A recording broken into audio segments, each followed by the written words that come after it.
Ngayon, gagawin nyo na ang phase 1, yung mapping the current state. So, yung step 1, i-define nyo yung scope. Aalamin nyo kung ano yung minamapa. Okay. So, simple salita, yung scope, yun yung sakop ng inyong value stream map.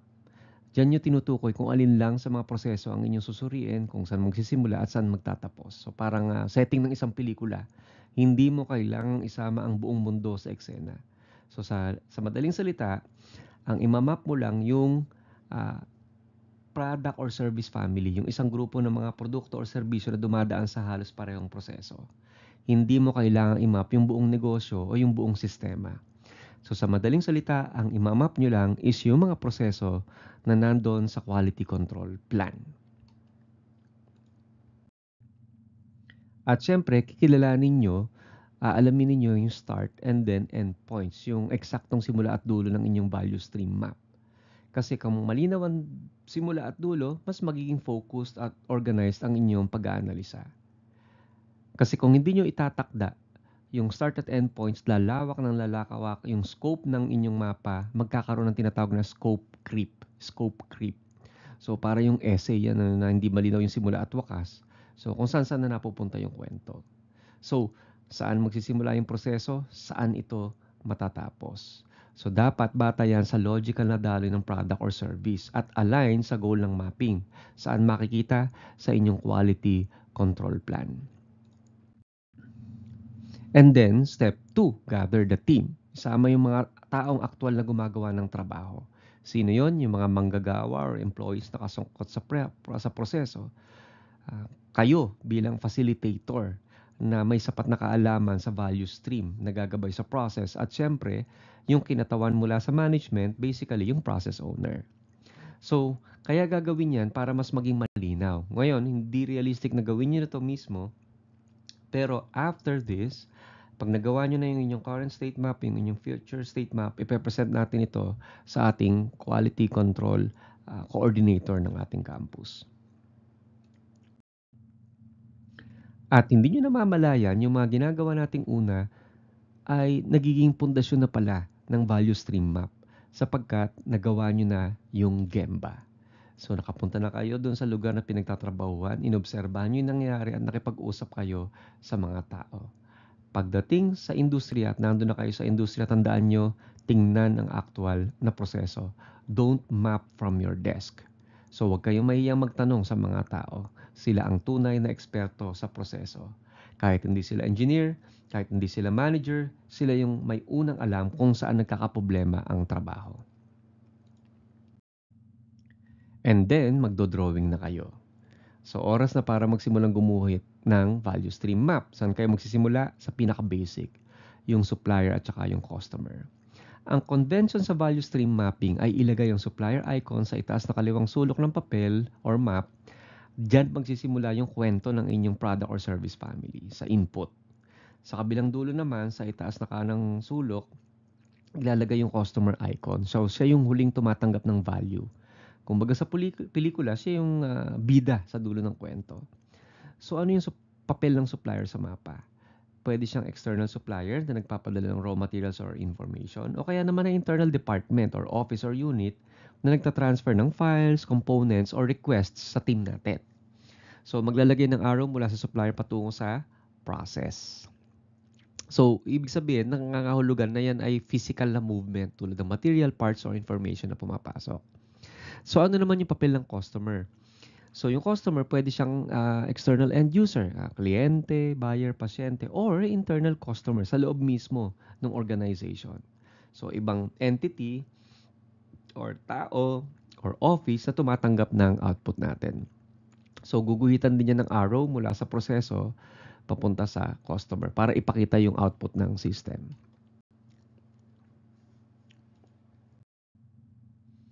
And then, ang susunod ay yung pagmamap ng daloy ng material flow mula simula hanggang wakas. Sequential siya, sunod-sunod. So, magsimula sa simula.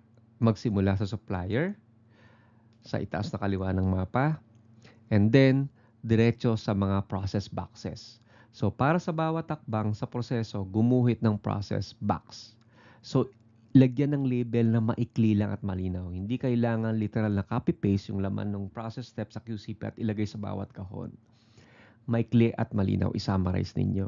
Sa unang tingin, maiintindihan kagad ng process owner kung ano talaga yung step na yon. And then, ilagay sa pagkakasunod-sunod mula left to right ayon sa actual na sequence ng trabaho. And then, of course, huwag kakalimutan yung mga arrows. Mula box A, papunta sa box B, papunta sa box C. Okay? Para ipakita yung natural na flow ng product or material. Pag gumagamit kayo ng push system, again, pag sinabing push system, yung material ay tinutulak kahit hindi pa kailangan sa susunod na process step. So, palitan nyo ng push arrow icon. And then, lagyan nyo siyempre ng inventory icons kung applicable. So, sa pagitan ng dalawang process boxes, lagyan ng inventory icon. So, lagyan nyo ng label kung ilang units yung naka-imbak or kung yan ba ay work in process. Okay? And then, mahalaga makita kung saan nagmumula yung bottleneck o delay dahil sa naka-imbak na stock. So, tandaan nyo yung sequence mahalaga. At laging gumamit ng pare-parehong symbols. At syempre, para klaro, lagyan ng label sa loob ng box. Huwag mahaba, 1 to 3 words lang or 1 to 6 words, basta't kasya. Lagyan ng label sa tabi ng inventory icon. Ilang dami, work in process ba siya, or finished goods. So, ang gagawin ninyo, dapat, batay yan sa real-time observation, batay sa ginawa nyong Gemba walk. I-map yung actual flow, hindi yung ideal flow ha, yung actual flow, hindi yung ideal flow, wala pa tayo sa future state map. Okay? And then, kapag nailatag na natin yung material flow, makikita natin yung buong picture ng process. Kung saan dumadami yung inventory, saan bumabagal yung trabaho, at saan dapat tayo mag-focus para ma-improve. Okay. So, ang susunod natin gagawin? Siyempre, imapa yung information flow, yung daloy ng information. Yun yung mga utos, schedule, email, tawag, na nag-uugnay sa bawat hakbang ng process. So, mahalaga na hiwalay yan sa daloy ng material dahil magkaiba yung dynamics at may kanya-kanya opportunities for improvement. So, syempre, lalagyan nyo ng information arrows. Okay? Yung manual information flow at saka yung electronic information flow. And then, ilalagay nyo na rin yung production control icon. Saan nagsisimula yung order, saan nagsisimula yung schedule. And then, yung frequency. Kailangan isinusulat nyo yung frequency. So, para malaman kung gaano kadalas umiikot yung information, para ma-spot yung gaps at delay. So, paano ilalagay? Sa tabi ng bawat information arrow. Isulat yung frequency on demand, daily, twice, week, monthly, first of the month. So, mga ganon. Okay? And then, so makikita natin na dapat gumamit tayo ng mga tamang icons. Lagyan ng labels, maikli lang, pero malinaw.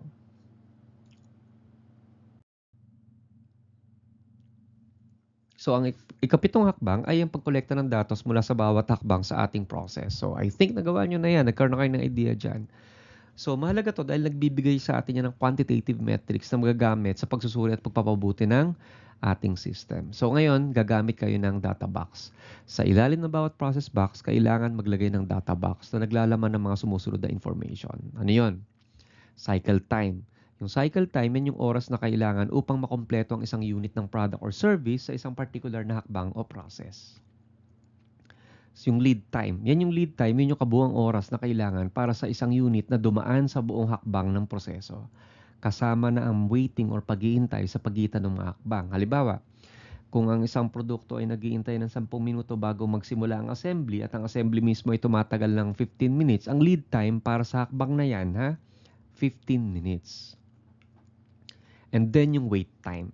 Yun yung oras na nag-iintay ang isang unit bago magsimula ang isang hakbang sa proseso. Halimbawa, kung isang product ay nag-iintay ng 10 minutes bago simula ng assembly, ang wait time ng assembly station na yun ay 10 minutes.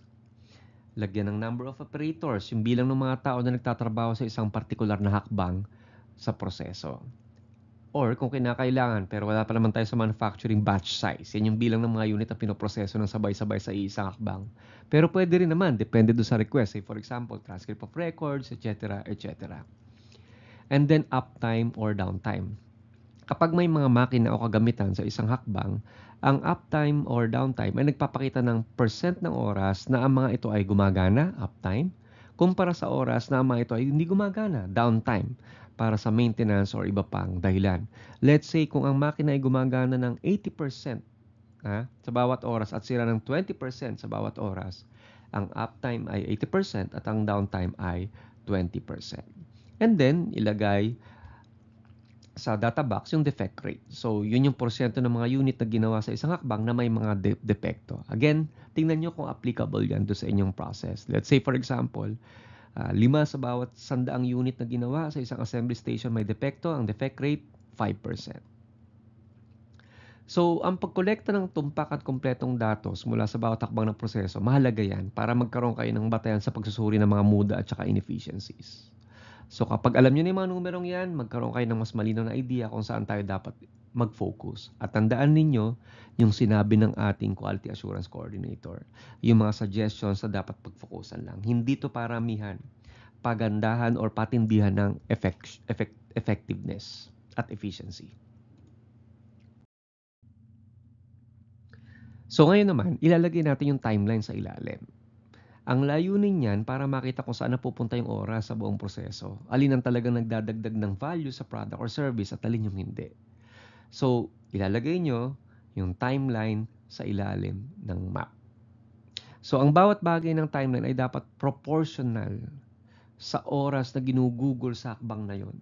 Mas mahaba ang kahon, mas matagal ang oras at nakatapat doon sa process box. So, dyan natin makikita yung value added time at saka yung non-value added time. So, ang huling hakbang naman is compute yung totals. Okay? Compute yung totals. So, dito natin makikita ang kabuang performance ng process. Gaano to katagal, gaano to ka-effective, gaano karami sa mga ginagawa ang talagang nakakadagdag ng value sa customers. So, i-compute nyo yung total lead time o yung TLT. Ito yung kabuang oras mula umpisa hanggang dulo ng process Kasama lahat na ng pag-iintay, yung transportation, motion, lahat na. At actual na paggawa. So, idadagdag ang lahat ng lead time mula sa bawat hakbang sa proseso. Halimbawa, ang LT ng step 1, 10 minutes, yung sumunod 30 minutes, sumunod 20 minutes, ang total lead time, 60 minutes. So, next is yung total cycle time. Yan yung kabuang oras ng actual na paggawa ng isang unit sa buong process. Hindi kasama yung pag-iintay. Okay? Hindi kasama yung pag-iintay. So, kung sunod-sunod yung mga steps, add mo lang yung cycle time ng bawat step. Okay, so let's say 3 minutes, susunod 4 minutes, susunod na step 2 minutes. So, ang total cycle time 9 minutes. Kung may sabay-sabay or parallel na steps, gamitin yung pinakamahabang path. Yun yung i-consider nyo kasi yun yung bottleneck or limiting factor na kabuang process. Halimbawa, kung may dalawang path, halimbawa yung path A, 3 minutes plus 2 minutes, and 5 minutes yan. Yung path B, 4 minutes plus 5 minutes, 9 minutes yan. So, ang total cycle time, 9 minutes, galing sa path B. Okay, galing sa path B, yun yung kukunin nyo. Okay. So, ang isa pa is yung value added ratio or yung VAR. Okay, yan yung sukatan ng efficiency ng process. Gaano kalaki sa time, sa total time, ang ginugugol sa actual na paggawa ng value. So, paano kino-compute yan? Total value added time divided by total lead time. Let's say, ang total VAT ay 9 minutes. Ang total LT ay 60 minutes. So, kung kukunin natin yung VAR, value added ratio, 15%. So, ibig sabihin, 15% lang ng buong oras ay ginugugol sa paglikha ng value. Yung natitirang 85%, muda yon. So, dahil natapos na ninyo ang muda identification and Kaizen improvement suggestions form sa mga nakaraang learning episodes, pwede nyo nang i-incorporate yung mga Kaizen burst icon sa inyong current state map para i-highlight yung mga lugar or pwesto ng process kung saan mayroon kayong mga improvement suggestions. Paglilinaw lang, kailangan bang isama ang lahat ng process steps? Isulat lahat? Hindi. Kailangan i-summarize ninyo. Hindi nyo i-copy-paste. Summarize lang. Okay? So, up next, ito na yung inyong gagawin. So, imamapa nyo yung inyong current state of the process in the QCP gamit yung Kaizen burst icon. At ito, yung pwede nyong gamitin na website para gumawa ng diagram. So, buksan nyo yung laman o yung link ng QR code na to. After that, imamapa nyo na yung future state. So, anong gagawin dyan? Number 1, pasyalan nyo yung current state map. Tingnan nyo yung mga Kaizen bursts dun sa current state map as guide. Then, i-consider nyo yung mga Kaizen improvement suggestions nyo, pati yung Poka-yoke. Pero tandaan nyo ha, tandaan lang, may mga usapan tayo nung ating reactor, so dapat ko-consider natin yon. And then define specific, measurable, achievable, relevant, and time-bound or SMART goals for the future state. Halimbawa, reduce lead time by X%, decrease inventory by Y%, improve first pass yield to Z%. Then, tsaka palang idodrawing yung future state map. Kumbaga, yan na yung resulta na ginawa yung inyong 5S, yung inyong Poka-yoke, lahat ng pagbabago. Then after that, matapos yung gawin yung future state map, i-revise nyo yung quality control plan.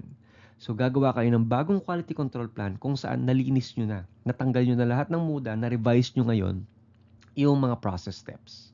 So yan yung pangalawa ninyong, o yung una yung output, current state, sumunod, future state, then bagong quality control plan, and then pang-apat, i-develop nyo na at i-implement or ipoproduce yung mga Poka-yoke na materials nyo. So, ang isa doon is yung mag-print kayo ng isang process workflow. So, VSM, okay? Sa isang Sintra board. So, yung sukat nun, ideally sana 2 by 4 feet, pero siyempre depende sa opisina. So, yun yung apat na inyong output sa buong total quality management. And that's it. Tapos na tayo sa ating semestre. Kailangan nyo lang gawin yun.